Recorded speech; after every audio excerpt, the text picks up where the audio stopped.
मेरी बेटी मेडिकल की छात्रा थी। हर हफ्ते वह मुझसे एक अजीब सा पाउडर मंगवाती थी और कहती थी कि उसकी टीचर ने उस पाउडर से एक प्रयोग करने को कहा है। एक दिन मेरी पड़ोसन की बेटी, जो मेरी बेटी की क्लास फेलो भी थी, मेरे कान में फुसफुसाते हुए बोली, आंटी, एक रात अपनी बेटी के कमरे में छुपकर सोना, आपको एक राज का पता चलेगा। अगली रात मैं चुपके से उसके बिस्तर के नीचे लेट गई। अगले ही पल मेरी रूह कांप गई जब मेरी बेटी ने वह पाउडर। हमारा घर एक बहुत ही छोटी और तंग गली में था। 2 कमरों का कच्चा मकान, जिसकी छत पर टूटी खपरेलें मौसम का हाल बताती थीं, मगर इस घर में हमारे सपने आसमान से भी ऊंचे थे। मैं, राधा और मेरे पति राम एक ही सपना देखते थे, हमारी इकलौती बेटी देवी को डॉक्टर बनाना। गरीबी ने हमारी रोटी जरूर छीनी थी, मगर हमारे हौसले नहीं। हम दोनों सुबह से शाम तक मजदूरी करते, खून पसीना एक करके देवी की पढ़ाई का खर्च पूरा करते। हमारा यही 2 कमरों का कच्चा मकान था। एक कमरे में हम दोनों पति पत्नी होते और दूसरे में हमारी बेटी। अक्सर बेटी के कमरे की बत्ती सारी सारी रात जलती रहती और हमारा ख्याल था कि उसकी पढ़ाई इतनी मुश्किल और इतनी ज्यादा होती है कि उसे रात भर जागना भी पड़ता है। अपनी बेटी को इस तरह मेहनत करते देखकर हमें उस पर बहुत गर्व भी होता था। एक तो हम थे गरीब, दूसरा हमने न सिर्फ अमीरों वाला सपना देखा था बेटी को पढ़ा लिखा कर डॉक्टर बनाने का, बल्कि इसके साथ ही साथ हम उसके लिए मेहनत मजदूरी भी कर रहे थे और अपनी बेटी पर भरोसा करते हुए उसे अकेले कॉलेज जाने की इजाजत भी दे रखी थी। इसीलिए लोगों की बातें भी फिर हमें सुननी पड़ रही थीं। ये बातें सबसे पहले मेरे ससुर गोविंद और सास यशोदा, और फिर मेरे देवर किशन और देवरानी मीना ने शुरू की थी। तुम लोगों को अपनी बेटी की कोई फिक्र नहीं है, वे ताने देते थे। तुमने इसे अकेले कॉलेज भेज दिया है, कल को कोई बदनामी हो गई तो क्या करोगे? मगर मुझे और मेरे पति को किसी की बातों की कोई परवाह नहीं थी। हमने दिल में ठान रखा था कि जब दूसरे लोग हमारी मर्जी के पाबंद नहीं और हमसे पूछकर अपनी जिंदगी और अपनी औलाद के बारे में फैसला नहीं करते, तो फिर हमें क्या पड़ी थी कि हम लोगों की बातों में आकर अपना फैसला बदलते। हम जानते थे कि लोग आखिर कब तक बातें करेंगे, एक दिन थक हार कर खुद ही खामोश हो जाएंगे, और जब हमारी बेटी डॉक्टर बन जाएगी तब यही लोग गर्व से कहते फिरेंगे कि हमारी पड़ोसन है जो डॉक्टर बनी है। मेरे देवर और देवरानी कहेंगे कि हमारी भतीजी अपनी मेहनत से बनने वाली यह काबिल डॉक्टर है, और सास ससुर भी गर्व से कहेंगे कि माशाल्लाह उनकी पोती एक डॉक्टर है। जब भी हम बेटी की मेडिकल की शिक्षा का खर्च और लोगों की बातें बर्दाश्त करते करते थक जाते थे, तो यही छोटी छोटी बातें एक दूसरे से करते और मासूम से विचारों से खुशियाँ हम दोनों पति पत्नी एक दूसरे से बांटते थे। वीडियो पर आगे बढ़ने से पहले, यदि आपने हमारे चैनल को सब्सक्राइब नहीं किया है तो कृपया सब्सक्राइब करें और उसके बगल में घंटी को चालू करें। एक दूसरे का हौसला बढ़ाते और दम तोड़ती हुई उम्मीद को फिर से सहारा देकर जवान करते थे। आखिरकार हमारी दुआएं और हमारी बेटी की मेहनत रंग लाई, और एफएसएससी के बाद मेरिट पर उसकी मेडिकल में सिलेक्शन हो गया। उस दिन हमने पूरे मोहल्ले में जलेबियां बांटी जैसे कोई त्योहार हो। अब 4 साल की और शिक्षा थी, उसके बाद हमारी बेटी ने डॉक्टर बन जाना था। लेकिन एक समस्या यह थी कि मेडिकल कॉलेज दूसरे शहर में था और हम रोज रोज बसों और रिक्शों का इतना ज्यादा किराया नहीं दे सकते थे। यही एक बहुत बड़ी परेशानी की बात थी। आखिरकार बहुत ज्यादा सोच विचार के बाद और अपनी बेटी के शिक्षकों के मशवरे से यह हल निकल आया कि हमारी बेटी मेडिकल कॉलेज के हॉस्टल में रहेगी और हर हफ्ते की छुट्टी पर घर आ जाया करेगी। इस तरह रोज रोज के कॉलेज जाने का मसला भी हल हो जाएगा और मेरी बेटी अपनी शिक्षा पर भी भरपूर ध्यान दे सकेगी। आखिर को 4 साल की ही तो बात है। बस फैसला हो गया और मेरी बेटी हॉस्टल में रहकर पढ़ने लगी। वह हर हफ्ते की शाम को हॉस्टल से घर आ जाती और रविवार का दिन घर पर हमारे साथ बिताने के बाद सोमवार की सुबह फिर से वापस चली जाती थी। इसी तरह से मेरी बेटी का मेडिकल का पहला साल खैरियत से गुजर गया और मेरी बेटी मेहनत और लगन से पढ़कर कामयाबियां समेटती रही। लेकिन जैसे ही कुछ छुट्टियों के बाद उसकी शिक्षा का सिलसिला फिर से शुरू हुआ, तो हॉस्टल से वापस आने के बाद मेरी बेटी ने एक अजीब हरकत करना शुरू कर दी। वह जब भी छुट्टी पर एक दिन के लिए घर आती तो वह मुझसे कहती कि माँ, मुझे बाजार से थोड़ी सी फिटकरी ला दो। जब मैं उसे यह पूछती कि उसे फिटकरी का क्या करना है, तो वह हर बार यही कहती कि शिक्षक ने फिटकरी पर एक प्रयोग करने को कहा है, मुझे वही प्रयोग करके कॉलेज ले जाना है। मैं बेटी की यह बात मान लेती और उसे फिटकरी लाकर दे देती। करीब 2 महीने तक यही सिलसिला रहा और जब तीसरे महीने में भी मेरी बेटी ने यही क्रम रखा तो मुझे परेशानी सी हुई। आखिर ऐसा कौन सा प्रयोग था जो पिछले 2 महीने से पूरा ही नहीं हो रहा था, और वह कैसा शिक्षक था कि हर हफ्ते एक ही काम दे देता था। लेकिन फिर यह भी सोचती कि हो सकता है कि कोई काम होता ही हो। आखिर को मुझे 5वीं पास को क्या पता मेडिकल की पढ़ाई कैसी होती है, लेकिन चूंकि दिमाग में सवाल ने सिर उठा ही लिया था, तो इसीलिए इस बार जब बेटी आई और उसने फिर से प्रयोग का कहकर फिटकरी मंगवाई, तो मैंने उससे पूछ ही लिया कि यह हर हफ्ते तुम्हें एक ही काम क्यों मिलता है। मेरा सवाल सुनकर पहले तो मेरी बेटी कुछ थोड़ी सी घबरा गई और फिर खुद को संभालते हुए बोली कि माँ, यह काम हमें क्लास में तब तक मिलता रहता है जब तक वह सारा ठीक ना हो जाए और फिटकरी पर करने वाला प्रयोग हर बार कुछ गलत हो जाता है और शिक्षक कहते हैं कि प्रयोग नाकाम रहा है, इसलिए जब तक प्रयोग कामयाब नहीं हो जाता तब तक यह काम मिलता रहेगा। मेरी बेटी के इतने लंबे सारे जवाब ने मेरी तसल्ली करवा दी और मेरे दिल से सारे शक और सारे सवाल खत्म हो गए। मैंने खुशी खुशी बेटी को फिटकरी लाकर दे दी। एक रात हमारे पास अपने घर में गुजारने के बाद मेरी बेटी वापस हॉस्टल चली गई। उसके जाने के बाद पीछे से मैंने जब उसके कमरे की सफाई की तो वहां ये एक चीज देखकर मेरे होश उड़ गए। मुझे अपनी बेटी पर बहुत भरोसा था, लेकिन अब वह चीज देखने के बाद मेरा अपनी बेटी पर वह आंखें बंद करके किया जाने वाला भरोसा डगमगा रहा था। आखिर को कुछ तो ऐसा था जो मेरी बेटी मुझसे छुपा रही थी, लेकिन क्या छुपा रही थी ये मेरी समझ में बिल्कुल नहीं आ रहा था। और फिर यह सवाल भी पैदा होता था कि आखिर जो कुछ भी था उसे छुपाना क्यों पड़ रहा था। मेरा दिल तरह तरह के वहमों और अंदेशों का शिकार हो रहा था और मुझे बहुत ही बुरे बुरे से ख्याल सता रहे थे। मैंने अपना काम वहीं पर छोड़ दिया और बेटी के कमरे से वह चीज़ उठाकर बाहर निकल आई और सोचने लगी कि अब हकीकत का पता कैसे लगाऊं। बेटी से तो पूछ नहीं सकती थी क्योंकि वह कभी भी मुझे सच न बताती। फिर दूसरा ऐसा कौन सा रास्ता था जहां से मुझे सच मालूम हो जाता और मेरे दिल को तसल्ली मिल जाती, मेरे सारे वहम दूर हो जाते। सोचते सोचते अचानक मेरे जहन में यह ख्याल आया और मैं खुश हो गई। वहीं मुझे हकीकत मालूम हो सकती थी। मैं तुरंत उठी, अपनी चादर ली और घर से बाहर निकल आई। मेरा रुख मेन रोड की तरफ था जहां पर एक लाइन में बड़े बड़े प्यारे प्यारे से पक्के घर बने हुए थे। मैंने उनमें से काले रंग के दरवाजे पर दस्तक दी और अंदर चली गई। यह एक शेखर साहब का घर था, लेकिन शेखर यह सिर्फ नाम के ही थे। वैसे ये बहुत सखी थे और इनकी सखावत की वजह से भगवान ने भी इन्हें बहुत नवाजा था। इन शेखर साहब की एक बेटी, जो मेरी ही बेटी की हम उम्र थी, वह भी डॉक्टर बन रही थी और उसी मेडिकल कॉलेज में पढ़ती थी जहां मेरी बेटी पढ़ रही थी। लेकिन यह हॉस्टल में नहीं रहती थी बल्कि रोजाना ही आती जाती थी। शेखर साहब रोजाना खुद अपनी गाड़ी में अपनी बेटी को लाते और ले जाते थे। मैं शेखर साहब के घर गई और उनकी बेटी राधिका से मिली। मुझे देखते ही उसने मुझे पहचान लिया कि मैं कुछ एक बार पहले भी बेटी की कुछ किताबों के लेन देन के सिलसिले में यहाँ आ चुकी थी और मुझे पहली बार मेरी बेटी ने ही उनका घर दिखाया था। शेखर साहब की बेटी मेरे पास आकर बैठी तो मैंने उसे अपनी समस्या बताई। उसने बहुत ही धैर्य से मेरी बात सुनी और जैसे ही मेरी बात पूरी हुई वह परेशान हो गई। मैंने उसे अपने हाथ में पकड़ी वह चीज़ भी दिखाई जो मुझे बेटी के कमरे से मिली थी। शेखर साहब की बेटी ने उसको बहुत गौर से देखा और फिर मुझे तसल्ली देते हुए कहने लगी कि आप फिक्र नहीं करें, वह कॉलेज में मेरी बेटी पर नज़र रखेगी और उसकी सारी गतिविधियों से मुझे आगाह करेगी। मैंने उसे यह भी बताया था कि मेरी बेटी हर हफ्ते मुझसे यह कहकर फिटकरी मंगवाती है कि उसे कोई प्रैक्टिकल करना है। उसे यह सुनकर भी हैरानी हुई और वह कहने लगी कि उन्हें ऐसा तो कोई काम नहीं मिलता। अब तो मेरा शक यकीन में बदल गया था कि कुछ ना कुछ गलत ज़रूर है और मेरी परेशानी में एकदम इजाफा हो गया था। अगर मेरी बेटी पढ़ाई से हटकर गलत कामों में पड़ गई थी तो फिर यकीनन बदनामी और रुसवाई के साथ ही साथ लोगों के ताने भी हमारे घर तक पहुंचने वाले थे। मेरी हालत देखकर शेखर साहब की बेटी ने मुझे तसल्ली दी और कहा कि मैं फिक्र नहीं करूं, वह ज़रूर असली बात मालूम कर लेगी और अगर कोई गलत बात हुई तो मेरी बेटी को बाज रखने की भी कोशिश करेगी। उसने मुझसे कहा था कि मैं वह चीज़ वहीं वापस बेटी के कमरे में रख दूं जहां से वह मुझे मिली थी, ताकि मेरी बेटी को यह शक न हो कि हमें किसी बात का इल्म हो गया है। मैंने ऐसे ही किया और घर आकर अब दिन रात मेरा एक ही काम था, बस अपने भगवान से खैर की दुआएं मांगना। इसके साथ ही साथ मुझे बहुत ही बेचैनी से हफ्ते के गुजरने का इंतजार था कि कब हॉस्टल से छुट्टी होती और मेरी बेटी घर आती तो मुझे कुछ ना कुछ मामले की खबर तो होती। भगवान भगवान करके वक्त गुजर ही गया और हफ्ते की शाम मेरी बेटी एक दिन की छुट्टी पर घर रहने आई। मैंने अपनी बेटी का सिर से लेकर पैर तक विस्तृत जायजा लिया, लेकिन मुझे किसी किस्म की कोई तब्दीली उसके अंदर नजर न आई। वह बिल्कुल पहले ही जैसी थी। उसका रवैया भी बिल्कुल पहले जैसा था। कुछ भी ऐसा नहीं था जो मुझे वहम में डालता। लेकिन मैं भी क्या करती, जब से बेटी के कमरे से वह चीज़ मिली थी मेरे दिल में शक का पौधा उगाया था। बेटी ने फिर हमेशा की तरह मुझसे यह कहकर फिटकरी मंगवाई कि उसे कोई प्रयोग करना है। मैंने भी कुछ भी जाहिर किए बिना उसे फिटकरी लाकर दे दी थी। रविवार के दिन करीब दोबारा 2 बजे के करीब शेखर साहब की बेटी राधिका हमारे घर आई। तब मेरी बेटी सो रही थी। उसने मुझसे कहा था कि मुझे मेरी बेटी को जगाने की ज़रूरत नहीं है। वह मेरे पास बैठ गई और जो कुछ उसने मुझे बताया उसे सुनकर मेरे रोंगटे खड़े हो गए। मैंने अपनी बेटी की ऐसी परवरिश और ऐसी तरबियत तो बिल्कुल भी नहीं की थी, फिर वह इस रास्ते पर कैसे चल पड़ी थी। मैं हैरान परेशान होकर इस सोच में गुम थी, लेकिन अब तो पानी सिर से ऊपर हो चुका था। मेरी बेटी जिस रास्ते पर चल पड़ी वह दुनिया में तो बदनामी और जिल्लत का सबब था ही, इसमें आखिरत की भी 100% बर्बादी थी। मैं वहीं सिर पकड़कर बैठ गई।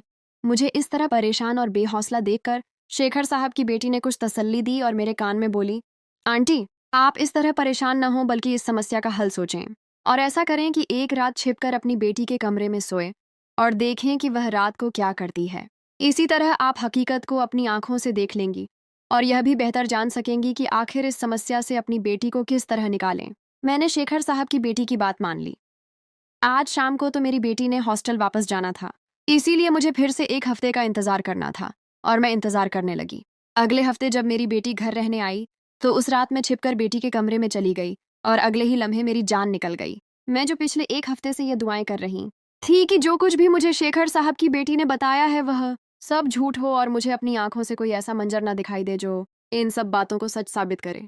लेकिन अफसोस कि मेरी कोई भी दुआ कबूल नहीं हुई थी और जानलेवा सच्चाई मेरी नज़रों के सामने साबित हो गई थी। मैंने वह रात बहुत अजाब में गुजारी। वह जो शेखर साहब की बेटी ने कहा था कि मुझे कोई ना कोई हल मिल जाएगा, ऐसा कुछ नहीं हुआ था। उलटा मेरी पहले की अक्ल समझ भी जा रही थी। लेकिन यह बात भी गनीमत थी कि अभी मेरे पति को इस सारे किस्से का इल्म नहीं था। एक बात तो मैंने जान ही ली थी कि अब मेरी बेटी कभी डॉक्टर नहीं बन सकती थी, लेकिन जिस दलदल में वह गिरती जा रही थी शायद उससे निकल सकती थी। मैंने यह फैसला किया कि मैं अपने पति से इस सारे मामले को छुपाए रखूंगी और शेखर साहब की बेटी से दरख्वास्त करूंगी कि जहां उसने सच्चाई ढूंढने में मेरी मदद की और मुझे सच से आगाह किया, उसी तरह अब वह मेरी बेटी को इस दलदल से निकालने में भी मेरी मदद करे। अगले दिन मैं फिर से शेखर साहब के घर मौजूद थी। मैंने रोते हुए शेखर साहब की बेटी से इल्तिजा की कि वह मेरी मदद करे ताकि मैं अपनी बेटी को बचा सकूं। वही एक समझदार लड़की थी और जानती थी कि जिस दलदल में मेरी बेटी फंस चुकी थी, अगर उसे वहां से न निकाला जाता तो उसकी मौत भी मुमकिन थी और कई और लड़कियां इस दलदल में धंस चुकी थीं और मेरे या उसके लिए अकेले यह मुमकिन नहीं है कि उसकी मदद की जाए, उन्हें इस दलदल से निकाला जाए और उन्हें सही और गलत की तमीज़ सिखाई जा सके। इसके लिए हमारे पास एक ही रास्ता था। इस सब में हमें एक बड़े और अधिकार प्राप्त इंसान की मदद की ज़रूरत थी और हमारे सामने इस वक्त शेखर साहब के अलावा और कोई नहीं था। इसलिए मैंने और शेखर साहब की बेटी ने हिम्मत करते हुए शेखर साहब से बात करने का फैसला किया और उनके पास जाकर उन्हें अ से लेकर झ तक सारे मामले से आगाह किया। शेखर साहब सुनते ही तौबा इस्तिगफार करते हुए कानों को हाथ लगाने लगे और नाराज़गी का इजहार करने लगे। मुझे खतरा पैदा हुआ कि कहीं शेखर साहब मदद करने से इनकार ही न कर दें, लेकिन मेरी किस्मत अच्छी थी और शेखर साहब के दिल में भी भगवान ने रहम डाल दिया था, इसलिए वह मदद करने पर आमादा हो गए। मामला गंभीर था और बहुत से घरों की इज्जत इससे जुड़ी हुई थी, इसलिए इस मामले को हल भी खामोशी से ही करना था। इसलिए शेखर साहब ने सबसे पहले अपने असर और रसूख को देखना शुरू किया और फिर अपने जानने वाले एक पुलिस के आला ओहदेदार को फ़ोन किया और उन्हें सारी बात बताते हुए अपने तौर पर समस्या की जांच करने की दरख्वास्त की। पुराने ताल्लुकात का पास रखते हुए वह पुलिस का ओहदेदार मान गया और अपनी ताकत का इस्तेमाल करते हुए उसने सारे मामले की तहकीक करवाई और नतीजे में रोंगटे खड़े कर देने वाले खुलासे हुए कि सुनने वालों के दिल कांप गए। शेखर साहब ने अपनी बेटी को भी इस कॉलेज से निकलवाया और दूसरी जगह दाखिल करवा दिया। ज़ाहिरी तौर पर एक शिक्षा का इदारा नजर आने वाली यह इमारत हरगिज़ इस काबिल नहीं थी कि शरीफ लोग यहाँ अपनी बेटियां पढ़ने के लिए भेजते, और शेखर साहब भी एक शरीफ और इज्जतदार इंसान थे और उन्होंने वही किया था जो एक इज्जतदार इंसान को करना चाहिए। पुलिस ने और किसी भी व्यक्ति का नाम आए बिना अपने तौर पर मुकम्मल जांच करके एक योजना और केस कॉलेज की प्रशासनिक इकाई और कर्ता धर्ता शिक्षकों के खिलाफ तैयार किया था कि कोई भी अपराधी बचकर न निकल सके और जो कौम के जवानों को गुमराही और बेराह रवि का शिकार करें उनके लिए माफ़ी की कोई गुंजाइश होने भी नहीं चाहिए। एक नई सुबह मेरी बेटी भी अब कॉलेज से घर वापस आ गई थी। मैंने बेटी को कॉलेज से निकलवाया था और अब चूंकि मामला ज़्यादा और देर तक छुपा हुआ नहीं रह सकता था, इसलिए मैंने अपने पति को भी बेटी के घर आने के दूसरे दिन ही सारे मामले से आगाह कर दिया था, जिसे सुनकर अफसोस की शिद्दत से मेरे पति कुछ लम्हे तो कुछ बोल ही नहीं सके और जब उनके होश थोड़े बहाल हुए तो उन्होंने तैश में आकर बेटी को मारना पीटना शुरू कर दिया। वह तो पहले ही नशीली दवाओं के इस्तेमाल से आधी मरी हुई थी, मार को सह नहीं सकी और बेहोश हो गई। मेरे पति इतने शदीद गुस्से में थे कि वह बेटी को माफ़ करने पर तैयार ही नहीं थे। इसलिए जब मैंने उनसे कहा कि बेटी की तबीयत ठीक नहीं है, उसे अस्पताल लेकर चलते हैं, तो वह मुझ पर भी गुस्सा करने लगे। लेकिन औलाद आखिर औलाद ही होती है और हमारी तो थी भी इकलौती बेटी, इसलिए ज़्यादा देर दिल पत्थर नहीं कर सके और हम इलाज के लिए बेटी को शहर ले आए। यहाँ पर एक बार फिर शेखर साहब ने 1 लाख की मदद के साथ हमारी बहुत ज़्यादा माली मदद भी की और आहिस्ता आहिस्ता हमारी बेटी सेहतमंद होने लगी और हम दोनों शर्मिंदा थे और रो रो कर हमसे माफ़ी मांगते थे कि हम तो माँ बाप थे, हमने उसकी माफ़ी मांगने से पहले ही उसे माफ़ कर दिया था। लेकिन उसका अब क्या फ़ायदा था? भविष्य तो तबाह हो ही चुका था हमारा ख्वाब चकनाचूर हो गया था। हमारी बेटी अब कभी डॉक्टर नहीं बन सकती थी। उस पर खर्च करने के लिए हमारे पास मजीद रकम नहीं थी और न ही हमें अब पहले जैसा एतबार था। दरअसल जब मैंने अपनी बेटी के कमरे की सफाई की तो मुझे उस दिन सफाई करते वक्त कुछ पुड़ियाँ नजर आईं। आखिर यह सब क्या था और कहाँ से आया था? क्योंकि मैंने तो अपनी बेटी को कभी यह सामान खरीद कर ही नहीं दिया था, लेकिन उसे खोल कर देखते ही मेरे होश उड़ गए थे। वह सारी नशीली दवाओं की पुड़ियाँ थीं और उनके ऊपर ऐसी पिसी हुई फिटकरी इस तरह से छिड़की हुई थी कि खोलकर देखने पर वह फिटकरी ही लगती थी। नशीली दवाओं का मेरी बेटी से क्या काम? क्या यह भी मेडिकल की पढ़ाई में किसी प्रयोग के लिए चाहिए होती है? बस यही पूछने और अपने दिल की तसल्ली के लिए मैं शेखर साहब की बेटी के पास चली गई। लेकिन उसने मुझे बताया कि नशीली दवाओं तो क्या, उन्हें तो कभी फिटकरी की भी जरूरत नहीं पेश आती थी। इसीलिए मेरी परेशानी में इजाफा हो गया और मुझे परेशान देखकर शेखर साहब की बेटी ने मुझसे वादा किया कि वह मुझे असली बात पता करके देखेगी। और फिर जब उसने मेरी बेटी का पीछा किया और सुराग लगाया तो जो यह बात उसे मालूम हुई वह उसने हूबहू मुझे बता दी। और साथ ही यह भी बताया कि मुझे छिपकर देखना चाहिए कि आखिर मेरी बेटी फिटकरी का करती क्या है। दरअसल मेडिकल कॉलेज की प्रशासनिक इकाई अपने नीचे होने वाले नशीली दवाओं के धंधे से बेखबर थी और अफसोस की बात यह थी कि हॉस्टल की वार्डन और कॉलेज की शिक्षिकाओं के साथ चौकीदार भी इसमें शामिल थे। वह खुलेआम कॉलेज में नशीली दवाएं बेचते भी थे और विद्यार्थियों को नशीली दवाओं पर लगाते थे। उनका निशाना ज्यादातर लड़कियां भी होती थीं, जिन्हें फिर नशे में मस्त करके वह उनसे जिस्म फरोशी भी करवाते थे।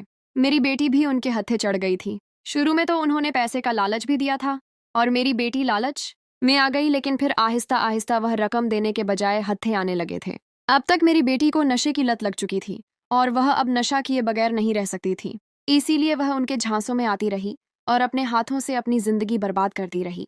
किस्सा मुख्तसर यह था कि मेरी बेटी की तरह और भी बहुत सी मेडिकल की छात्राएं इस नशे का शिकार हो चुकी थीं और उनका इस्तेमाल करते हुए यह अपराधी लोग खूब खूब अपना धंधा चमका रहे थे। मेरी बेटी अपने माता पिता का ख्वाब और उनकी कुर्बानियां भूल ही चुकी थी, लेकिन अभी इतनी इंसानियत उसमें बाकी थी कि वह सीधे तौर पर हमारा दिल नहीं दुखाना चाहती थी। इसीलिए जो भी नशीली दवाओं की पुड़ियां घर लाती उनमें फिटकरी पीसकर इस तरह मिला देती कि देखने पर नशीली दवाएं नजर न आए और उसका नशा भी पूरा होता रहे। इसीलिए वह मेडिकल के प्रयोग का कहकर फिटकरी मंगवाती और इस तरह से इस्तेमाल करती। उस रात जब मैं बेटी के कमरे में सोई तो मेरी बेटी वहीं फिटकरी पीसकर नशीली दवाओं की पुड़ियों में डाल रही थी। इससे न तो नशीली दवाएं कॉलेज में पकड़ी जाती थीं और न घर पर, लेकिन उस दिन मेरी बेटी वह नशीली दवाओं की पुड़ियां घर पर भूल गई थी और फिर खुलते खुलते सारी हकीकत खुलती चली गई। लेकिन अफसोस कि यह बात तब खुली जब पानी सिर से ऊपर जा चुका था और मेरी बेटी का भी भविष्य बर्बाद हो चुका था। वह बेहाल हो चुकी है। उसने नशीली दवाएं भी छोड़ दी हैं, लेकिन उसके डॉक्टर न बन सकने की वजह से मोहल्लेदार और रिश्तेदार आज भी ताने दे देकर हमारा दिल जलाते हैं। जब देवी की सेहत धीरे धीरे बेहतर होने लगी तो उसने महसूस किया कि उसके माता पिता, आप और आपके पति राम, उसकी वजह से किस कदर गमगीन और टूटे हुए हैं। वह शर्मिंदगी और अपराध बोध में डूबी हुई थी। वह दिन रात आप लोगों से माफी मांगती रहती और अपने की पर पछताती। एक दिन आप और राम मायूसी के आलम में बैठे थे कि अचानक दरवाजे पर दस्तक हुई। यह एक ऐसा शख्स था जिसकी आपने कभी उम्मीद नहीं की थी। वह था कमल, देवी का सहपाठी। कमल एक बहुत ही गरीब घराने से था, लेकिन उसने अपनी मेहनत और ईमानदारी से मेडिकल कॉलेज में मेरिट पर जगह बनाई थी। उसकी पढ़ाई का सारा खर्च वजीफे से पूरा होता था। कमल को देवी के हालात का इल्म था और वह भी उसके गुमराह होने पर बहुत अफसोस था। कमल ने आपसे कहा, आंटी जी, ये सच है कि देवी ने एक गलती की है, लेकिन क्या इस एक गलती की सजा ये है कि उसका सारा भविष्य खत्म हो जाए? उसकी बात सुनकर राम का गुस्सा फिर से भड़क उठा। तुम क्या जानते हो? हमारा सारा ख्वाब चकनाचूर हो गया है। अब वह दोबारा डॉक्टर नहीं बन सकती। हमारे पास न तो पैसा है और न ही उसे दोबारा पढ़ाने का हौसला। कमल ने जवाब दिया, अंकल, पैसे और हौसले की फिक्र आप मत करें। मैंने इस मामले में कुछ किया है। जब पुलिस ने मेडिकल कॉलेज पर छापा मारा और वहां के शिक्षकों और प्रशासनिक इकाई के खिलाफ कार्रवाई की, तो मैंने अपने तौर पर भी कुछ जांच की। उसने बताया कि उसने कॉलेज की प्रशासनिक इकाई की आपराधिक गतिविधियों के बारे में पुख्ता सबूत इकट्ठे किए थे। ये सबूत उसने एक स्वतंत्र पत्रकार, आकांक्षा, को दिए थे। आकांक्षा एक बहादुर और न्यायपसंद महिला थी और उन्होंने इस केस को जनता के सामने लाने का बीड़ा उठाया था। आकांक्षा ने एक सच्ची और दिल दहला देने वाली रिपोर्ट प्रकाशित की, जिसमें कॉलेज के सभी गैरकानूनी कामों का पर्दाफाश किया। इस रिपोर्ट की वजह से कॉलेज की बदनामी इतनी बढ़ी कि सरकार को उसका लाइसेंस रद्द करना पड़ा। कमल ने फिर आप लोगों को एक और उम्मीद दी।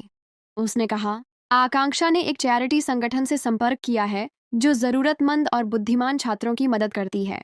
जब उन्होंने देवी की कहानी सुनी तो वे उसकी मदद करने पर राजी हो गए। वे न सिर्फ उसकी बाकी शिक्षा का खर्च उठाएंगे, बल्कि उसकी मनोवैज्ञानिक बहाली के लिए भी एक विशेषज्ञ को उसकी देखभाल के लिए भेजेंगे। ये सुनकर आपकी और राम की आंखों में दोबारा चमक आ गई। आपने महसूस किया कि भगवान ने आपकी दुआओं को सुना है, लेकिन उसका रास्ता बहुत ही अजीब और मुश्किल था। एक नया जीवन, एक नया मकसद। इस वाकये के बाद देवी का दोबारा एक नए मेडिकल कॉलेज में दाखिला हो गया। इस बार वह हॉस्टल में रहने के बजाय एक चैरिटी संगठन के हॉस्टल में रहती थी, जहां सख्ती के साथ उसकी निगरानी की जाती थी। उसके माता पिता भी उसके साथ शहर चले गए ताकि वे उसके करीब रह सकें और उसे ज्यादा समर्थन दे सकें।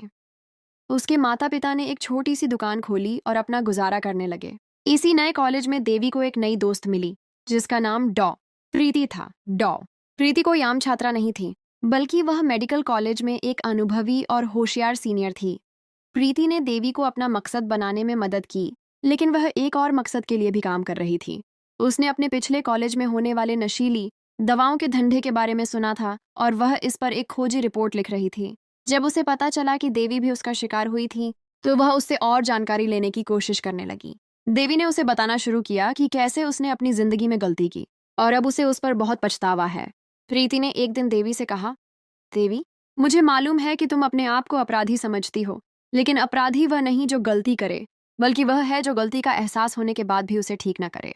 तुमने अपनी गलती से सीखा और अब दूसरों की मदद कर रही हो। प्रीति की यह बातें सुनकर देवी में एक नया हौसला पैदा हुआ। इस बार देवी ने अपनी जिंदगी को एक नया मकसद दे दिया था। वह अपनी शिक्षा पर पूरी तरह ध्यान देती, लेकिन अब उसका मकसद सिर्फ डॉक्टर बनना नहीं था, बल्कि सच्चाई, ईमानदारी और इंसानियत की सेवा करना था। जब भी वह थकती तो उसे अपने माता पिता की कुर्बानियां, कमल और आकांक्षा की मदद याद आ जाती और वह दोबारा ताज़ा दम हो जाती। उसकी मेहनत और लगन रंग लाई और 4 साल बाद वह कामयाब डॉक्टर बनकर सामने आई। जब वह डॉक्टर बन गई तो उसने सबसे पहले अपनी पुरानी गली और मोहल्ले का दौरा किया। उसने वहां जाकर सबसे पहले उन लोगों से माफ़ी मांगी जिन्हें उसकी वजह से तकलीफ पहुंची थी। देवर, देवरानी और सास ससुर सभी ने अपनी बातों पर शर्मिंदगी का इजहार किया और कहा कि वे तो हमेशा से ही उस पर गर्व करते थे। देवी ने अपनी जिंदगी में एक नया कदम उठाया। उसने फैसला किया कि वह अपनी कामयाबियों से सिर्फ पैसे नहीं कमाएगी, बल्कि उन गरीब लड़कियों की मदद करेगी जो किसी भी वजह से अपने सपनों को पूरा नहीं कर पाती। उसने एक हेल्थ कैंप शुरू किया, जहां वह अपनी जैसी कई गरीब लड़कियों को मुफ्त इलाज मुहैया कराती थी। उसके इस काम में उसकी मदद कमल और आकांक्षा ने भी की। एक दिन उसके पास उसका देवर आया, जो पहले उस पर ताने देता था। उसने माफ़ी मांगी और कहा कि उसने कभी नहीं सोचा था कि वह इस कदर अच्छी और सखावत करने वाली डॉक्टर बनेगी। देवी ने उसे माफ़ कर दिया और उसे कहा कि यह सब उसके माता पिता की शिक्षा और कुर्बानियों का नतीजा है। लेकिन अभी भी एक समस्या थी। उसकी माँ, आप, अभी भी उसके भविष्य के बारे में चिंतित थीं। आपका ख्याल था कि वह अपनी सारी कमाई दूसरों पर क्यों खर्च कर रही है और इस तरह वह खुद कभी भी अमीर नहीं हो सकेगी। एक दिन जब आपने यह बात देवी से कही तो उसने मुस्कुराते हुए कहा, माँ, पैसा तो सब कुछ नहीं होता। मैंने इस रास्ते से जो सुकून और इत्मीनान पाया है वह पैसे से कहीं ज्यादा है। आपने देखा कि एक दिन देवी अपने पिता राम के साथ एक बहुत ही पुराने अस्पताल में गई। यह वह जगह थी जहां उसकी माँ को कुछ साल पहले इलाज के लिए ले जाया गया था। देवी ने वहां जाकर उस अस्पताल के डॉक्टर से मुलाकात की और उसे वह सब कुछ बताया जो उसके साथ हुआ था। उसने बताया कि वह और उसकी दोस्त प्रीति ने मिलकर इस अस्पताल की जांच की है, जिससे उन्हें पता चला है कि वहां भी गैरकानूनी गतिविधियां जारी हैं। इसके बाद देवी ने एक प्रेस कॉन्फ्रेंस की। उसने इस कॉन्फ्रेंस में न सिर्फ अपनी कहानी सुनाई, बल्कि उसने प्रीति के साथ मिलकर की जाने वाली जांच के नतीजे भी पेश किए। उसने दुनिया को बताया कि किस तरह उसने एक अच्छे डॉक्टर के बजाय एक बेहतरीन इंसान बनना सीखा। इस प्रेस कॉन्फ्रेंस ने देश में एक हलचल मचा दी। सरकार ने एक्शन लिया और इस अस्पताल के खिलाफ सख्त कार्रवाई हुई। इस वाकये के बाद देवी का नाम एक बहादुर और उसूलों वाली डॉक्टर के तौर पर सामने आया और लोग उसे अपनी बेटियों के लिए एक मिसाल के तौर पर देखने लगे। आपकी बेटी, जिसने एक बार सब कुछ गंवा दिया था, आज एक बेहतर भविष्य की मालिक थी। यह सब उसके माता पिता की कुर्बानियों, देवी की अपनी लगन और कुछ नए और बहादुर किरदारों की वजह से मुमकिन हुआ। इस तरह आपके घर के टूटे हुए खपरेलों के नीचे पलने वाला सपना सिर्फ चकनाचूर नहीं हुआ, बल्कि उसे एक नई जिंदगी मिली। यह कहानी अब सिर्फ आपके ख्वाब की पूर्ति की नहीं, बल्कि एक सकारात्मक बदलाव की निशानी बन गई थी।